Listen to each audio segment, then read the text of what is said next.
Olá, viajantes, tudo bem? Quem vos fala é o professor Jairo Beraldo, professor de Língua Portuguesa e Redação. E o assunto da aula de hoje será as orações sem sujeito. Roda a vinheta.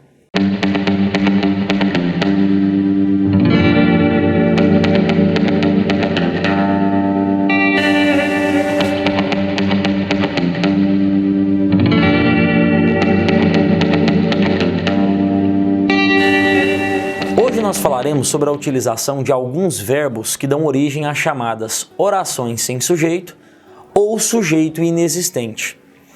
São algumas situações, algumas raras situações da língua portuguesa em que o verbo, em que a ação verbal, ela não necessita de um termo agente, ela não necessita de um sujeito executando essa ação. Por que essas estruturas elas são importantes? Como nós não temos o sujeito para esses verbos, eles não conseguem estabelecer concordância. Significa dizer que eles não podem ir ao plural.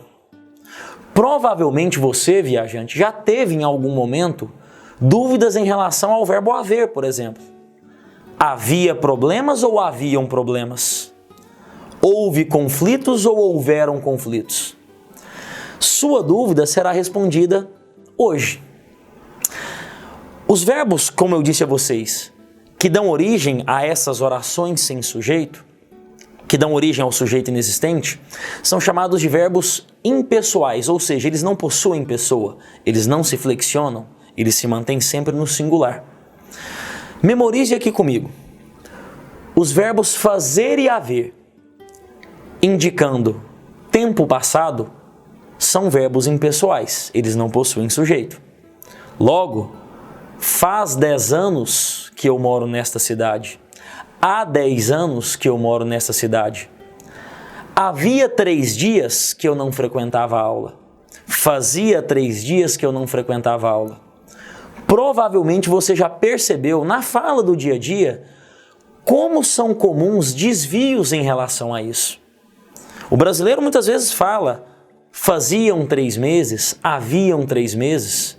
Então se lembre, haver e fazer, indicando o tempo transcorrido, tempo passado, sem sujeito. Eles não concordam com o número, não concordam com a data, não concordam com o tempo, sempre no singular. Um segundo caso, verbos que expressam fenômenos da natureza. Choveu, nevou, trovejou, amanheceu, anoiteceu. Esses verbos que expressam fenômenos naturais, eles também não possuem sujeito.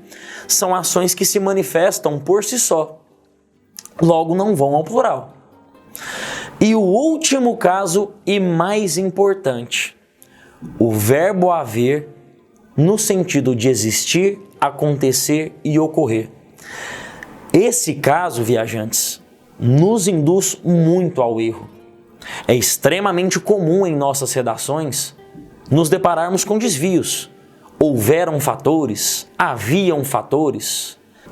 Lembre-se sempre, viajantes, o verbo haver no sentido de existir, acontecer e ocorrer, ele sempre estará no singular. Logo, não haviam problemas, havia problemas. Não houveram conflitos, houve conflitos. Então, para fechar, vamos recapitular? Verbo haver e fazer, indicando o tempo passado, oração sem sujeito, sempre no singular. Então, faz 10 anos, há 10 anos, fazia 10 anos, havia 10 anos. Verbos que indicam fenômenos da natureza, sempre no singular, oração sem sujeito. Choveu, nevou, trovejou. E o verbo haver, sinônimo de existir, acontecer e ocorrer, também sempre no singular. Havia problemas, houve problemas. Há problemas, nunca haviam, nunca houveram. Viajantes, espero que tenham gostado da nossa aula. Espero que isso te auxilie na construção do seu texto. Se gostou, deixa seu like, aqui no nosso vídeo, segue o canal, nos ajude a expandir o Viagens de Clio e nos acompanhe toda semana, vídeo novo. Um abraço.